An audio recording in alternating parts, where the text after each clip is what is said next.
A shocking scene from a courtroom in Las Vegas. I appreciate that, but I think it's time that he gets a taste of something else because I just can't with that history. In accordance with the laws of the state of Nevada.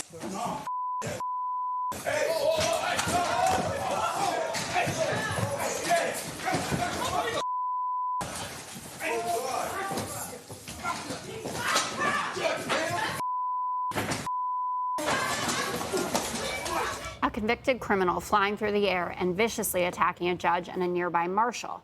It came moments after she denied his request for probation. 30-year-old Deobra Redden was facing 4 years in prison for attacking someone with a baseball bat, but said he turned his life around and deserved a break. The judge disagreed, given his history of assaults and domestic violence. I feel like I shouldn't be sent to prison, but if it's appropriate for you, then you have to do what you have to do. But I figure that, if I'm in a better place in my life, I'm not doing drugs, I'm not out there committing crimes now. 3 felonies, a gross, 9 misdemeanors, multiple DVs. Got a lot going on, sir. Yeah, I just figure like... Battery on a protected person, robberies. Despite the brutal barrage of punches, the judge is recovering, and the U.S. Marshal received stitches in his head and sustained a dislocated shoulder.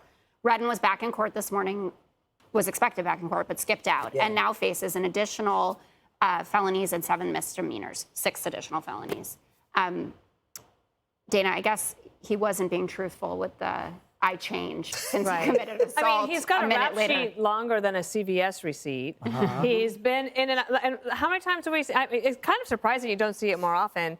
I know that as a defendant, you don't necessarily have to be, if he's somebody who doesn't have to be handcuffed or manacled, so that he couldn't do that. I don't understand how he launches like that from the ground up. I'm not going to fault security there, but it feels like it took them a long time to get him off of her. She was punched several times, and judges go through a lot. Judge will be able to attest to that more than me, but I think this is absolutely horrendous.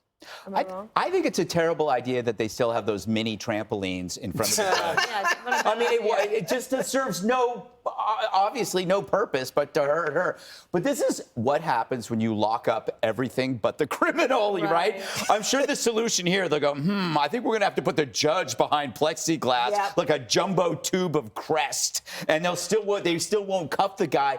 I don't know how she is as a judge at all, but so I feel bad about this, but maybe the more lenient progressive judges might look at this and think, maybe I should start thinking about not letting people out, violent criminals, because the hell is now coming to my house. I mean, fact is, criminals are way more emboldened than they used to be. We see them mobbing people. They just looted a bakery. I don't know if you saw that tape in Compton, California.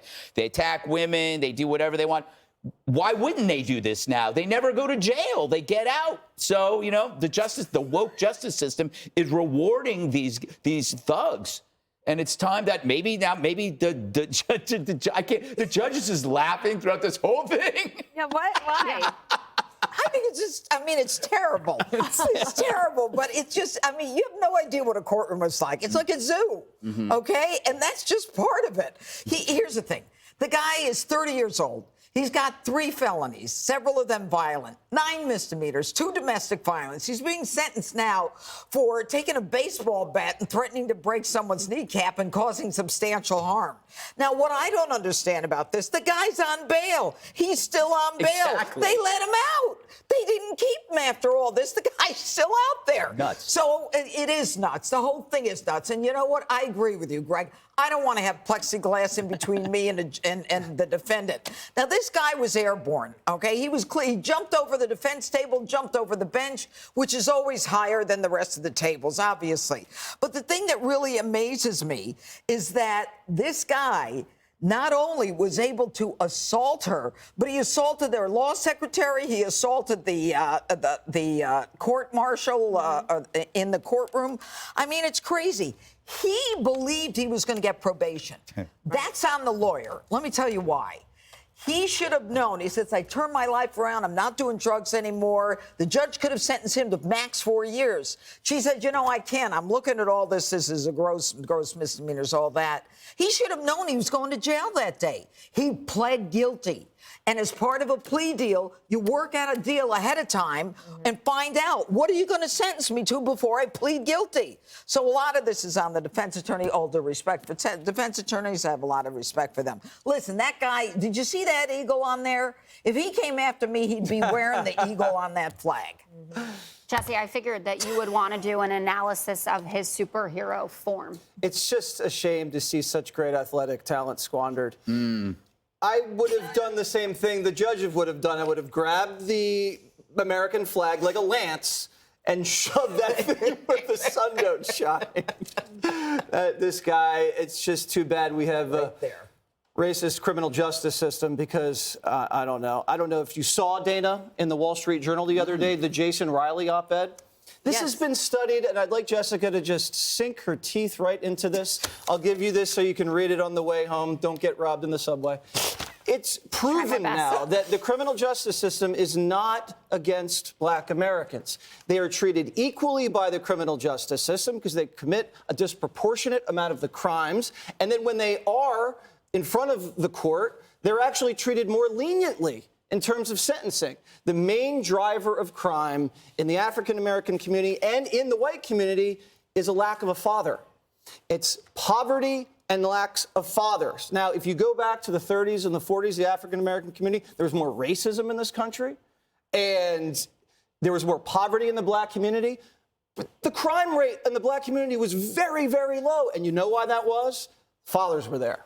That's the key but you issue. tell that to people, and that doesn't help anybody. Oh, I'll just go out and get a father. I'll be right back. It's like you can't.